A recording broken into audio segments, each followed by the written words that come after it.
할렐루야. 오늘 저는 왜 실족하는가라는 제목으로 말씀을 나누려고 합니다. 먼저 지도 한 장을 보여주십시오. 요즘 뉴스에도 시끄러운 팔레스타인입니다. 원래 이 팔레스타인이라는 지명은 정확한 지명이 아니죠. 이스라엘입니다. 이스라엘이 세상의 중심입니다. 우리는 동쪽 끝에 살고 있고요. 여러분, 예수님 당시의 이스라엘 지도인데요. 지금도 똑같습니다. 여러분, 이스라엘이라는 이 영토는 왼쪽에는 지중해가 있습니다. 그리고 오른쪽에는 요단강이 있어요. 그 가운데 지역이 이스라엘입니다. 근데 이스라엘은요, 가장 윗부분이 갈릴리 호수를 끼고 있습니다. 그래서 그 지방을 갈릴리 지방 그렇게 말합니다. 우리 주 예수님이 자라신 곳이에요. 우리가 잘 아는 나사렛이라든지 혼인잔치를 했던 가나라든지 가버나움 이런 동네가 다 이 갈릴리 지방에 있는 것입니다. 예수님은 대부분의 시간을 이 갈릴리 지방에서 보내셨어요. 그리고 그 갈릴리 지방 그 아랫부분이 이제 사마리아 지방이라고 합니다. 그리고 가장 아래가 유대라고 말합니다. 우리 주 예수님이 십자가에 못 박히신 그 예루살렘이 있는 그곳이 바로 유대 지방입니다. 그래서 이스라엘은 왼쪽으로는 지중해, 오른쪽엔 요단강, 그리고 그 가운데 위로부터 갈릴리, 사마리아, 유대 이렇게 나뉘어지는 것이죠. 그래서 예수님은 주로 갈릴리에서 활동하시고 명절 때 율법에 뭐라 그러냐면 이스라엘의 모든 남자는 1년에 3번 성전에 와서 하나님 앞에 보일지니라. 그 명절이 있어요. 유대에 이스라엘의 명절이 유월절 있죠, 그렇죠? 또 오순절, 그다음에 초막절 그렇게 명절이 있습니다. 그때마다 예루살렘 성전에 예수님도 오신 것입니다. 예수님은 이 세상에 계실 때 율법을 폐하러 오신 것이 아니라 완전케 하기 위해 오신 것이죠. 그래서 율법을 다 지키셨어요. 그러나 그 율법 너머에 있는 진정한 의미를 가르쳐 주신 것입니다. 예수님은 갈릴리 지방에서는 대체적으로 환영을 받으셨어요. 왜냐하면 그 고장에서 인물 났잖아요. 갈릴리에서 위대한 선지자가 나왔다. 그리고 사람들이 믿었기 때문에 가는 곳마다 환영을 받았어요. 그런데 명절 때 유대 예루살렘에 오시면 대체적으로 배척을 받으셨어요. 왜 그랬을까요? 왜 똑같은 이스라엘 사람들인데 갈릴리 사람들은 예수님을 환영하고 유대 사람들은 예수님을 배척했을까요? 예수님이 갈릴리 지방 사람이기 때문입니다. 그래서 대제사장, 서기관, 이 바리새인들이 모여가지고 예수님을 막 비판할 때 그 예수님을 밤에 찾아왔던 니고데모라는 사람이 있죠. 이 사람 굉장히 고위직에 있는 사람. 산헤드린 70명 중 하나입니다. 그러니까 오늘날 얘기하면 국회의원이죠. 이 니고데모가 그렇게 예수님을 변호하는 말씀이 있어요. 요한복음 7장 50절부터 52절입니다. 그 중에 한 사람 곧 전에 예수께 왔던 니고데모가 그들에게 말하되 그들이 대답 우리 율법은 사람의 말을 듣고 그 행한 것을 알기 전에 심판하느냐. 그들이 대답하여 이르되 너도 갈릴리에서 왔느냐. 찾아보라. 갈릴리에서는 선지자가 나지 못하느니라 하였더라.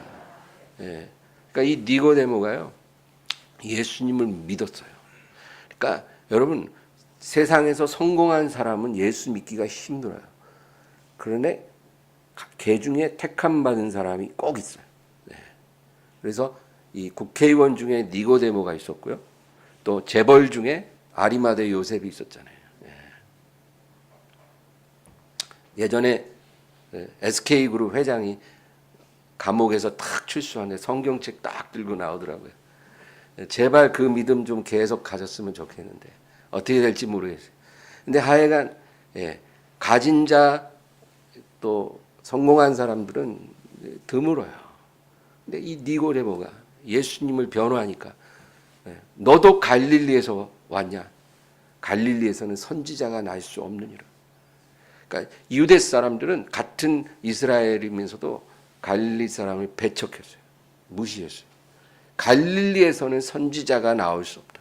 그래서 이 가나 사람이었던 이 나다나엘도 가나의 혼인잔치였던 가나에서 살던 이 나다나엘도 뭐라 그래요?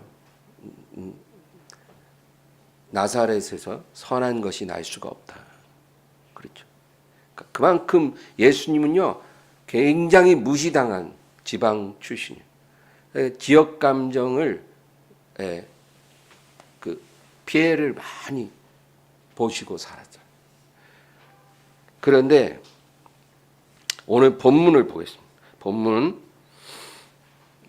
7절, 8절 다 같이 읽습니다.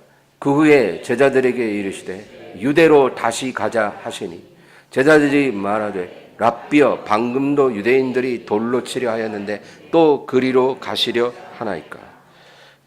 지금 예수님이요 유대로만 가면 꼭 돌로 치려고 하니까 거기 오래 안 있으세요. 주로 갈릴리에서 활동하십니다. 지금도 그렇게 다시 왔는데 갈릴리로 또 가자는 거예요. 제자들이 왜 가시려고 합니까? 근데 왜 가려고 하냐면 사랑하는 나사로가 죽게 생겼다는 거예요. 그 나사로가 누구예요? 마르다와 마리아의 오라비예요. 이 삼남매를 특히 사랑하는데 나사로가 죽게 됐다니까 안 갈 수가 없잖아요. 근데 이 삼남매가 사는 곳이 예루살렘 근처에 베세다예요. 베다니에 살아요. 그러니까 다시 가자는 거예요, 유대로. 근데 왜 이 유대인들이 예수님을 돌로 치려 했을까요? 예수님이 신성모독을 하기 때문에 그들의 입장에서 하나님을 내 친아버지라고 그러고 아브라함이 있기 전부터 내가 있었느니라 이런 소리를. 우리 오늘날 허경영이라는 사람이 좀 이상한 소리 많이 하는데 얼마나 우스워요, 그죠?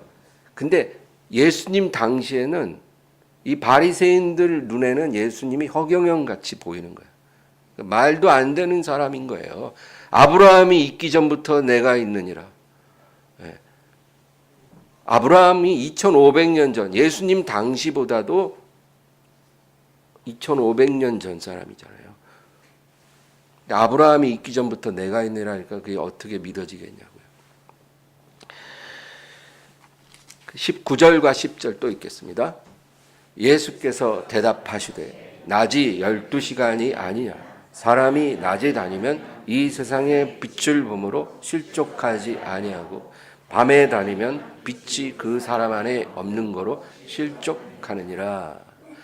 그 예수님은요 항상 이렇게 제자들과 대화할 때 보면 동문서답을 해요.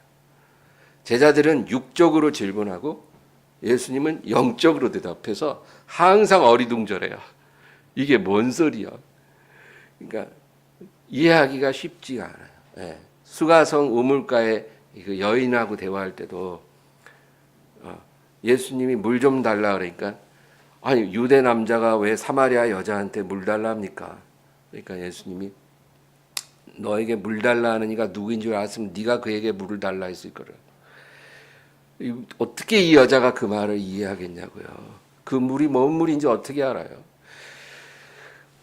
그러니까 지금도 예수님이 영적으로 또 대답을 하시는 거예요. 9절에 보면 낮이 12시간이 아니냐. 사람이 낮에 다니면 이 세상의 빛을 범으로 실족하지 아니하고.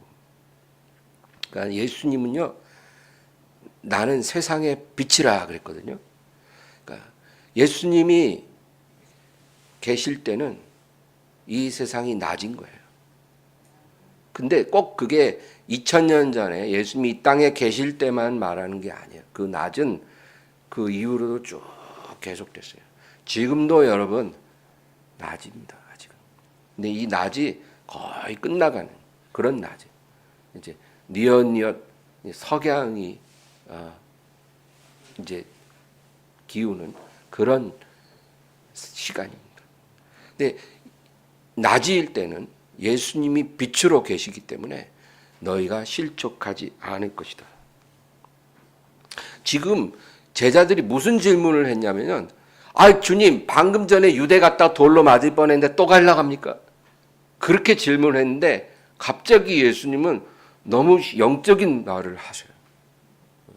지금은 낮임으로 너희가 낮에는 빛을 보므로 실족하지 아니하리라.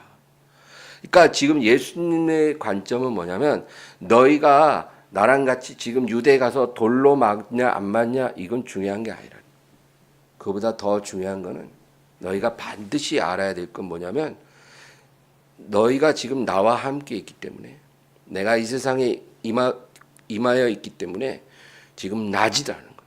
그러므로 너희가 영적으로 실족하지 않을 것이다. 할렐루야. 네. 여러분 우리가 낮에 사는 동안에 예수님만 바라보면 우리는 실족하지 않고 살아가는 거예요. 그 다음 10절에 뭐라 그래요? 밤에 다니면 빛이 그 사람 안에 없는 거로 실족하느니라. 예. 근데 이 구절이 굉장히 중요해요. 보통 빛이라는 거는 외부에서 비춰지잖아요. 그렇죠?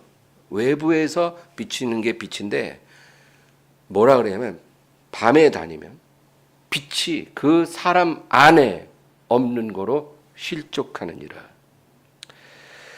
사람 안에 빛이 없기 때문에 실족하게 된다는 거예요.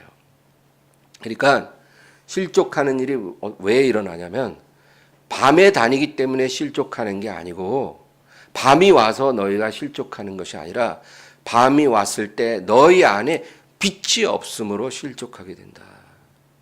그 말이에요. 그러니까 밤은 우리가 막을 수 없어요. 밤은 반드시 옵니다.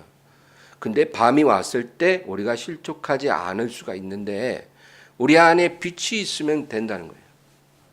그러나 그때 빛이 없는 사람은 다 실족하게 되리라. 그 의미인 것입니다.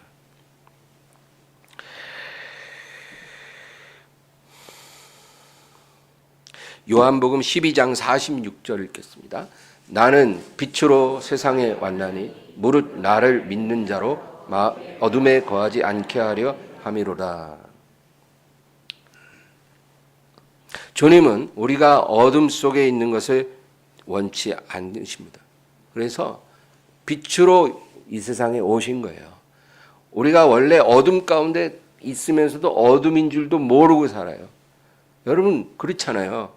예전에 어두운 시대 있잖아요. 전기가 없을 때 다 어두웠어요. 다 어두웠는데 그게 어두운 줄 몰라요. 근데 빛을 알고 나면 비로소 우리가 어둠 가운데 살아왔다는 걸 알게 되는 거죠. 그렇죠? 예.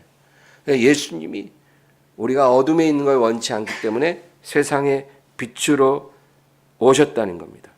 그래서 우리 안에서 예수님의 빛이 비춰서 우리로 실족하지 않게 하시리라. 여러분 넘어지기를 원치 않는다면 빛을 받으시길 바랍니다. 예수님이 빛이에요. 예수님이 우리 안에서 빛이 되면 우리는 넘어지지 않아요. 세상이 밝든 어둡든 낮이든 밤이든 그게 중요한 게 아니라는 거예요. 우리 안에 빛이 있으면 우리는 절대로 넘어지지 않습니다. 하나님의 자녀를 그렇게 빛으로 구별하신다는 거예요. 그래서 너희는 빛의 자녀라는 거예요. 예수님을 모르는 사람들은 어둠의 자녀예요. 여러분 금수저, 은수저, 흙수저는 중요한 게 아니에요. 하나님께는 그런 수저의 구분이 없어요. 하나님께는 딱 두 가지예요. 빛의 자녀냐 어둠의 자녀냐. 그 안에 예수의 빛이 있는 사람과 그 빛이 없는 사람 딱 두 종류예요. 그들의 운명은 완전히 다릅니다. 여러분 애굽 땅에 10가지 재앙이 임했잖아요. 그 중에 9번째 재앙이 흑암입니다. 흑암. 온 애굽에 3일 동안 캄캄한 흑암이 임했어요. 낮에도 더듬을 만큼의 흑암이 임했어요. 놀라운 일이죠. 3일간 그냥 캄캄한 거예요. 그런데 애굽 사람이 있는 곳에는 흑암이 임하고 이스라엘 백성이 모여 사는 고센 마을에는 광명이 있었더라. 하나님의 백성들은 어둠에 다니지 않고 빛 가운데 있다는 거죠.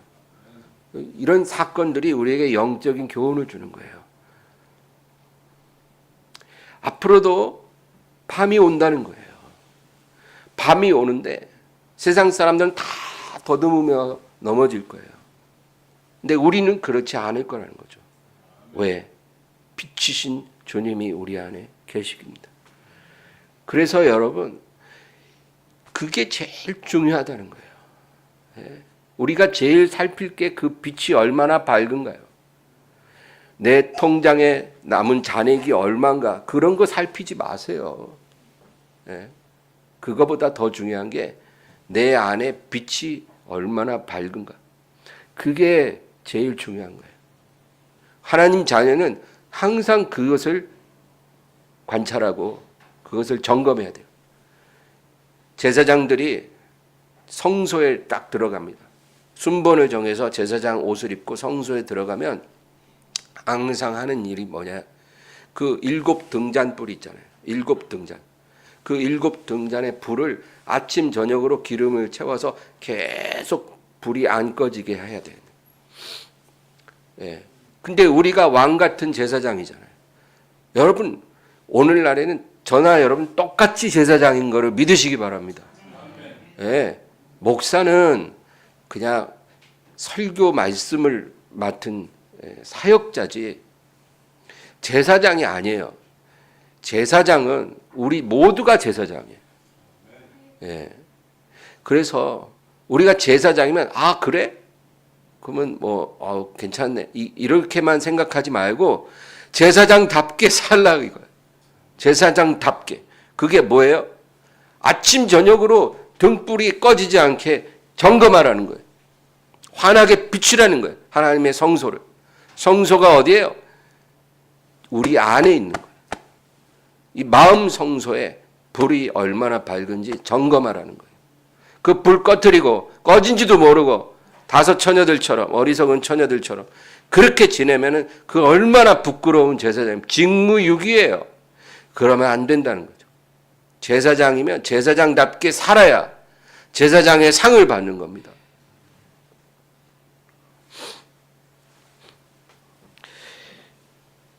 우리 바깥의 세상이 아무리 밤이 되고 어두워져도 놀라지 말고 두려워 마십시오. 그건 중요한 게 아닙니다. 지금 막 바깥 상황이 막 파도가 치고 막 바람이 불고 막 눈보라가 치고 그런 거 중요한 게 아니라는 거예요. 그거는 다 예정된 거니까 그런 게 다가와도 놀라지 말라는 거야, 주님은. 너희로 실족하지 않게 하기 위해 내가 이 말을 하였노라. 예수님이 그런 말씀 하셨잖아요.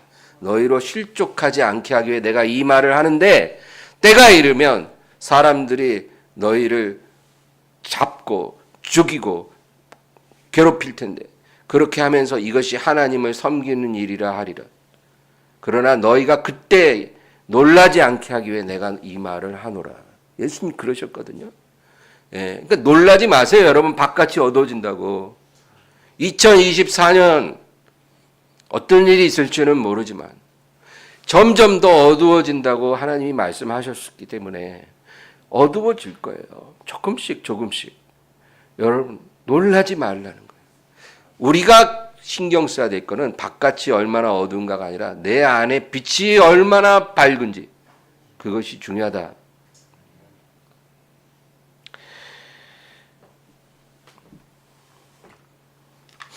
마태복음 6장 23절 읽겠습니다. 눈이 나쁘면 온몸이 어두울 것이니 그러므로 내게 있는 빛이 어두우면 그 어둠이 얼마나 더하겠느냐. 우리가 노안이 노안 오잖아요. 지금 제가 오늘도 이 노안이 더 심해졌는지 저 글씨가 흐릿하게 보이네요. 노안이 오면 어두워져요. 다 어두워져요. 주변이 어두워지잖아요. 그런데 그거보다 더 심각한 문제는 너 안에 있는 내게 있는 빛이 어두워지면 그 어둠은 얼마나 더하겠느냐. 그게 진짜 문제라는 거예요. 여러분 우리 안에 빛이 꺼지지 않도록 항상 밝히시기 바랍니다. 요한복음 3장 19절부터 21절입니다. 그 정죄는 이것이니 곧 빛이 세상에 왔으되 사람들이 자기 행위가 악함으로 빛보다 어둠을 더 사랑한 것이니라. 악을 행하는 자마다 빛을 미워하여 빛으로 오지 아니하나니 이는 그 행위가 드러날까 하며 진리를 따르는 자는 빛으로 오나니 이는 그 행위가 하나님 안에서 행한 것임을 나타내려 함이라 하시니라. 여러분, 예수님은 빛이시잖아요. 예수님은 빛이신데 우리에게 다가오실 때는 말씀으로 다가오셔요. 그래서 빛 대신 주의 말씀이라는 거예요. 그 말씀이 우리에게 빛처럼 쫙 조명하신 거예요. 말씀이 우리를 빛과 같이 조명해줘요. 그런데 어둠 가운데 살던 사람이 빛을 보면 확 좋아해야 되잖아요. 근데 대부분 그 빛으로 오기를 원치 않는다는 거예요. 왜냐하면 20절 보세요. 악을 행하는 자마다 빛을 미워하여 빛으로 오지 아니하나니 이는 그 행위가 드러날까 하며. 그러니까 빛으로 오는 것을 원하지 않는 거예요. 왜냐하면 자기 행위가 드러나기 때문에, 자기 더러움이 다 보여지기 때문에. 그래서 어둠에 계속 머물기를 원한다는 거예요. 여러분, 집에서 청소를 할 때 어떻게 합니까? 캄캄하게 해놓고 청소하는 사람 있어요? 청소할 때 불부터 다 킵니다. 그래야 밝히 보고 깨끗이 닦아낼 거 아니에요. 그런데 청소가 하기 싫어. 아유, 청소하기 싫어. 그러면 어떻게? 어둡게 해놔요.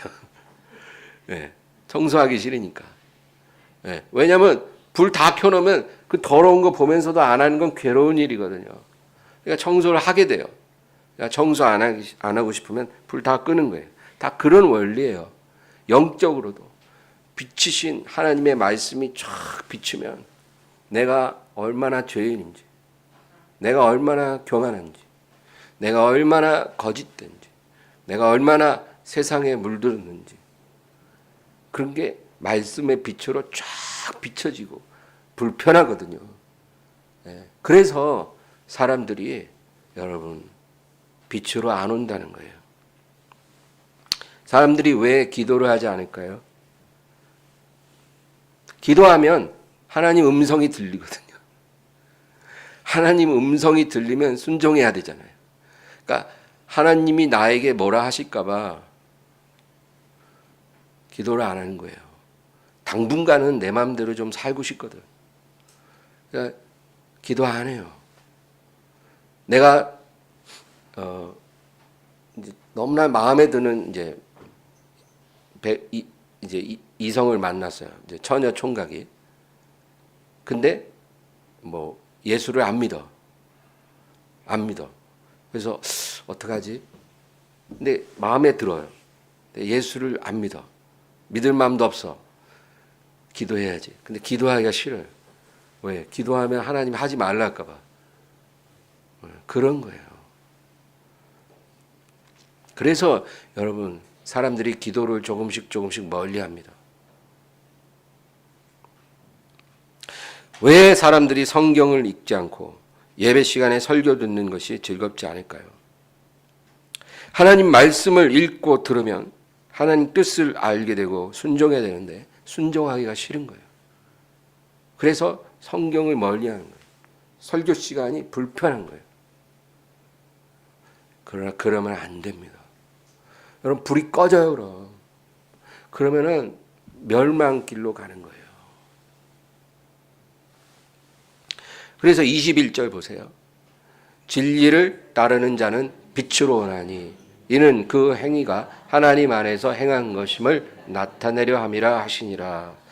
순종을 원하는 사람들은 빛을 사랑합니다. 그 빛이 환하게 밝혀지면 너무 좋아요. 왜냐하면 하나님 말씀의 빛이 나를 위로해 주기 때문에. 내가 지금 이 좁은 길, 외로운 길을 걸어가고 있는데 이 길이 맞구나. 지금 내 삶이 잘못된 게 아니라는 것을 하나님 말씀이 확 비춰주니까 위로를 받아요. 격려를 받아요. 그래서 빛을 더 기뻐하고 원하는 거예요. 이런 사람이 돼야 돼요. 예, 여러분 말씀이 우리를 회개시키면 그게 은혜고요. 말씀이 우리에게 위로와 격려를 주면 그것도 큰 은혜고요. 우리는 항상 말씀의 빛 가운데서 머물러야 됩니다. 그게 내 마음을 힘들게 한다고 그걸 멀리하고 내 마음대로 살면 여러분 우리는 반드시 실족해요. 밤에 다니기 때문에 실족하는 게 아니라 마음에 빛이 없기 때문에 실족하는 거예요. 확실합니다. 말씀에 빛이 없으면 실족합니다. 다 넘어져요. 목사 할아버지라도 넘어져요. 그래서 우리 안에 빛이 얼마나 밝은지 항상 확인을 해야 합니다. 요한복음 17장 14, 15절입니다. 내가 아버지의 말씀을 그들에게 주었사오매 세상이 그들을 미워하였사오니 이는 내가 세상에 속하지 아니함 같이 그들도 세상에 속하지 아니함으로 인함이니이다. 내가 비옵는 것은 그들을 세상에서 데려가시기를 위함이 아니오 다만 악에 빠지지 않게 보전하시기를 위함이니이다. 14절을 보면 뭐라 그래요? 내가 아버지의 말씀을 그들에게 주었다는 거예요. 내가 그들에게 말씀을 주었기 때문에 세상이 그들을 미워한다는 거예요. 여러분 우리가 하나님의 말씀을 받잖아요. 그러면 그때부터 형통한 삶이 아니라 고난이 올 수 있어요. 그래서 뭐 하나님만 믿으면 형통하고 성공한다. 이런 달달한 말씀은 달달하긴 한데 건강에 도움이 안 돼요. 진리의 말씀은 씁쓸하지만 우리에게 유익합니다. 성경을 있는 그대로 읽어야지 내가 원하는 말씀만 골라 읽으려고 그래도 안 되고 원하는 설교만 골라 들으려고 하면 안 돼요. 요즘 유튜브 설교 뭐 많잖아요. 마음대로 들을 수 있는 건 좋은데 잘 고르세요. 그냥 제목 딱 보고 석 달 안에 성공하는 법 뭐 이런 설교 그런 거는 듣지 마세요. 제목 보고 걸으세요. 근데 뭐 그런 자극적인 설교만 골라 듣는 사람들도 있어요. 그러면 안 된다. 하나님께서 뭐라 그래요? 내가 말씀을 그들에게 주었으므로 세상이 그들을 미워하게 되었다는 거예요. 우리 세상의 미움을 받는 거예요. 하나님 말씀을 받게 되면. 내가 세상에 속하지 아니한 것 같이 그들도 세상에 속하지 아니하기 때문이라는 거예요. 하나님 말씀을 받은 그 빛을 받은 사람들은요 세상에 속하지 않은 사람입니다. 그래서 세상이 미워하는 거예요. 그러니까 어려움이 오고 여러 가지 문제가 막 다가오고 뭔가 막 일이 꼬이고 답답한 일, 우겨싸움을 당하는 일 있어도 여러분 이상한 일로 여기지 말라는 거예요. 그럼 15절이에요. 내가 비옵는 것은 그들을 세상에서 데려가시기를 위함이 아니오 다만 악에 빠지지 않게 보전하시기를 위함이니이다. 그러니까 예수님 우리를 위해 기도해 주시는데 우리를 속히 천국으로 데려가 달라는 기도가 아니라 이 땅에 사는 동안 하나님이 허락한 날 동안 실족하지 않게 해달라는 거예요. 악에 빠지지 않는 게 실족하지 않는 그거예요. 하나님 말씀을 받은 빛의 자녀들이 실족하지 않도록 하옵소서. 그렇게 예수님이 우리를 위해 기도하고 계십니다. 여러분 우리 앞에 어려움이 와요. 함정이 있어요. 문제가 있어요.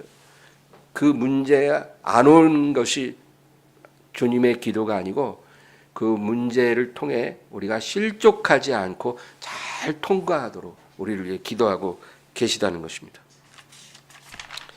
마태복음 11장 6절입니다. 누구든지 나로 말미암아 실족하지 아니하는 자는 복이 있도다 하시니라. 나로 말미암아 실족하지 않는 자가 복이 있다. 이 말이 무슨 뜻이냐면 내가 너희에게 준 그 말씀으로 말미암아 너희가 세상의 미움과 공격을 받게 될 때 실족하지 않는 자가 복이 있다. 여러분, 그것을 이기시기 바랍니다. 빛이 있는 자는 능히 이긴다는 거예요. 그래서 우리가 빛이신 주님의 말씀 안에서 우리가 실족하게 만드는 여러 가지 함정들을 우리가 잘 넘어가야 되는데, 오늘 저는 두 가지만 여러분과 나누려고 해요.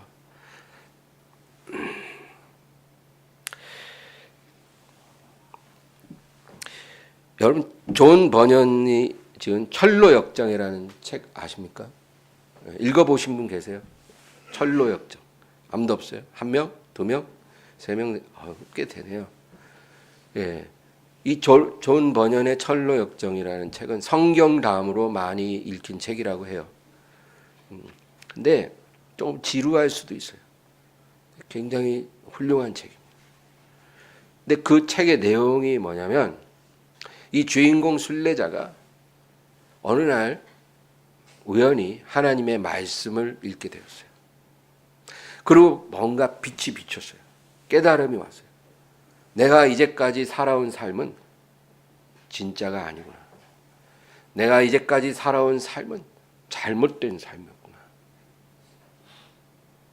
그리고 이 세상은 멸망으로 조금씩 흘러가고 있다는 것을 깨달은 거예요. 그래서 내가 그러면 멸망으로 흘러가지 않고 하나님이 사랑하는 자들을 위해 예비하신 그 구원의 도성으로 내가 가야겠다. 그렇게 결심하는 거예요. 그러니까 말씀을 통해 깨닫고 결심하게 된 거예요. 내가 멸망당하지 않고 구원의 도성으로, 하나님의 도성으로 내가 떠나야 되겠다. 그리고 이제 순례의 길을 떠나는 거예요. 근데 그 하나님의 도성에 이르기까지 많은 함정이 있어요. 그리고 그 함정마다 또 하나님의 기이한 도우심이 있는 거예요. 이것이 정말 우리에게 주는 영적인 메시지가 크거든요. 아주 성경적인 내용입니다. 그래서 여러분, 제가 여러분이 책 읽기를 싫어하기 때문에 올 성탄절에 오후에 애니메이션 상영을 며칠이요? 31일이요? 성탄절이 아니라 31일입니다. 애니메이션 상영을 하려고 해요, 교회에서.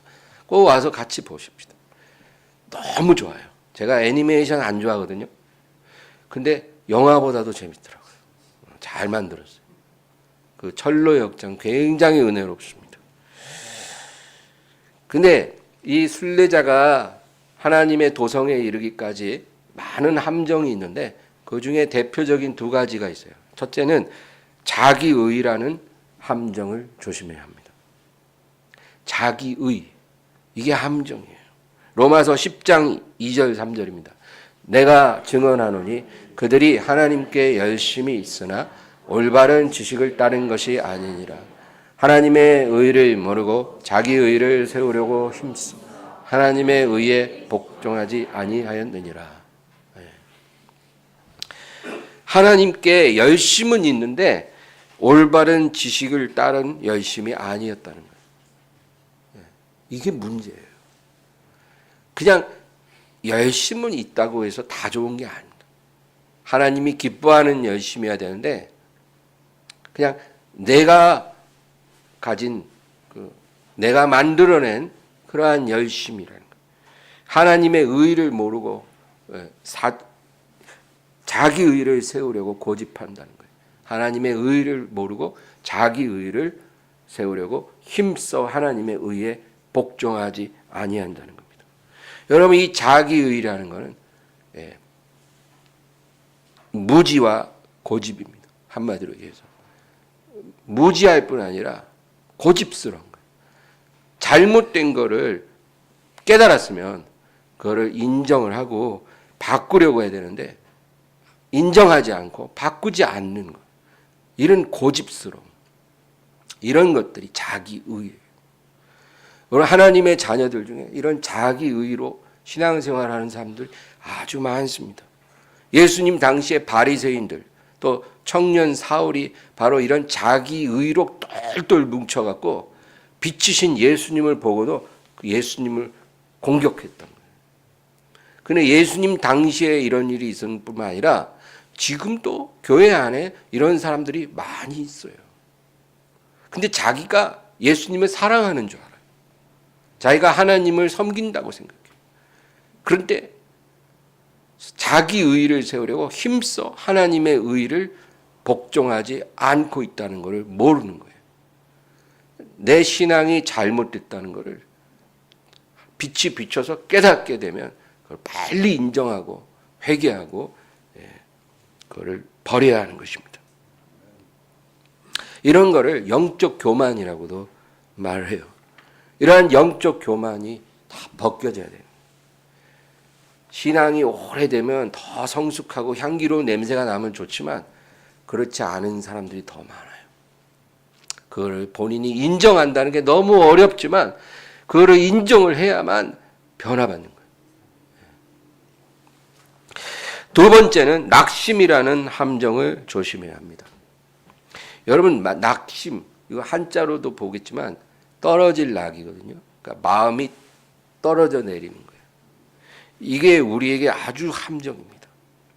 사람이 어떤 거를 포기할 때는요, 낙심했기 때문에 포기하는 거예요. 그래서 마귀가 우리를 강제로 포기시킬 수는 없어요. 그건 허락되지 않았어요.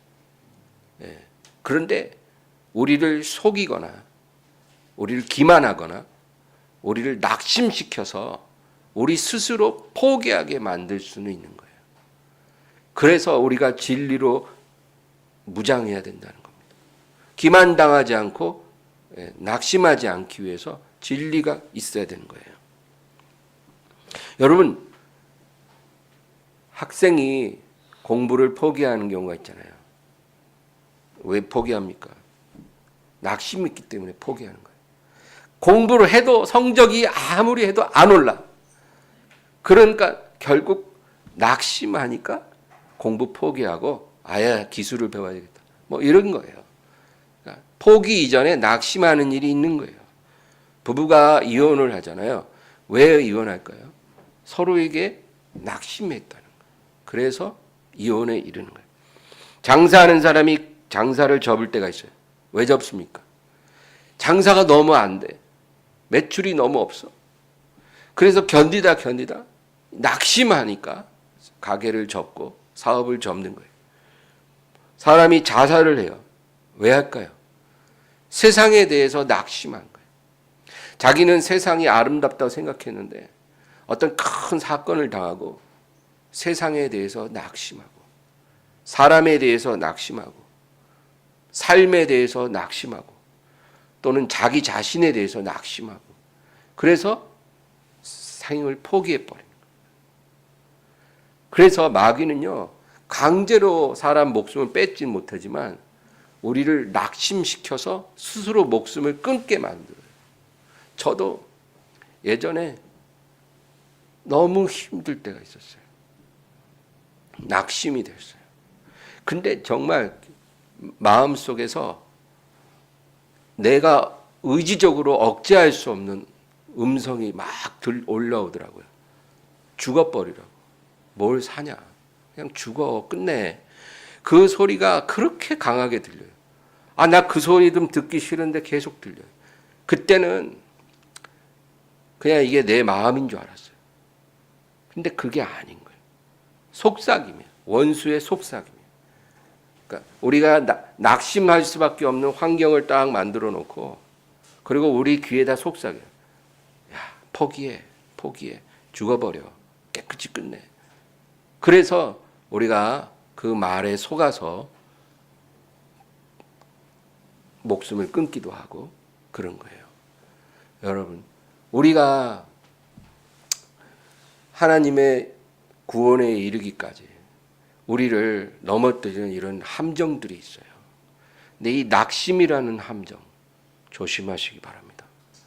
정말 너무나 이 절망이 쓰나미처럼 우리를 덮쳐오고 고난은 꼭 하나 오면 끝나는 게 아니라 여기 오고 동시에 막 오고 절망이 쓰나미처럼 밀려오고 우리 마음이 낭떠러지에서 확 떨어져 내릴 때, 여러분 그때 그 마음에서 오는 소리를 잘 분별하셔요.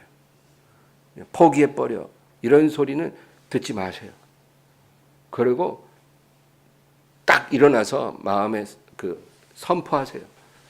나를 낙심시키는, 나를 포기케 하려는 원수 마귀야. 너의 계획은 절대로 나에게 통할 수 없다. 나는 절대 낙심하지도 않을 것이고 포기하지도 않을 것이고 내 삶을 끝내지도 않을 것이다. 그렇게 선포하세요. 그리고 하나님, 제가 이 함정을 잘 넘도록 나에게 빛으로 임하소서. 내게 빛을 더 밝혀주시옵소서. 이렇게 기도하세요. 그 낙심이 마귀가 우리에게 날리는 카운터 펀치예요. 그걸 빨리 깨달아야 돼요. 그냥 상황만 보고 절망하지 말고, 와, 지금 포기 일보 직전까지 갔으면 지금 마귀가 마지막 회심의 펀치를 나에게 날렸다라는 생각을 탁 하세요. 나는 절대로 포기하지 않을 것이다. 여러분 이렇게 선포하고 나가면 금방 그 마음이 싹 물러가고, 그 다음에 하나님의 영이 우리를 붙잡아 주시고 희한한 평강이 와요. 그러면 승리한 거예요. 이런 영적 승리가 먼저 온 뒤에 그 다음에 환경도 희한하게 변화가 일어나는 거예요. 그래서 우리의 삶이 승리로 인도받는 거예요. 이런 일들이 다 있기를 주의 이름으로 축원합니다. 그런 것이 우리의 믿음을 강하게 만드는 것이지, 그냥 머리로만 배우고 알고 이런 거는 우리의 실제 믿음이 아닌 거예요. 요한복음 9장 4절, 때가 아직 낮음에 나를 보내신 이의 일을 우리가 하여야 하리라. 밤이 오리니 그때는 아무도 일할 수 없느니라. 밤이 온다는 거예요. 밤이 온다. 그 밤이 오면 그때는 아무도 일할 수 없을 것이다. 오늘 본문 요한복음 11장 9절 10절 또 읽습니다.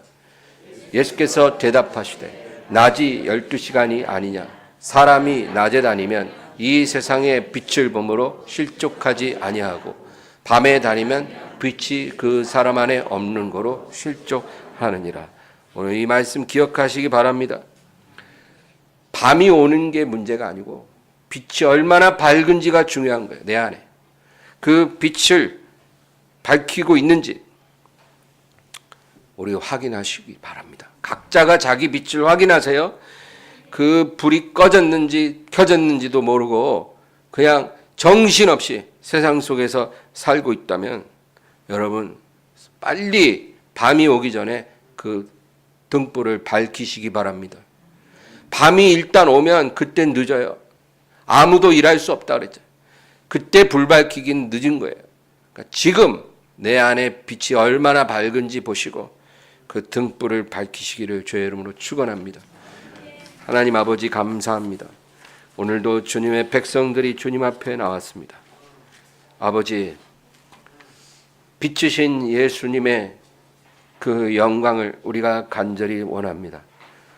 우리 안에는 어둠이 짙게 드리웠지만 빛이신 예수님을 모셨기 때문에 우리 마음의 방이 환하게 밝혀진 것을 감사합니다.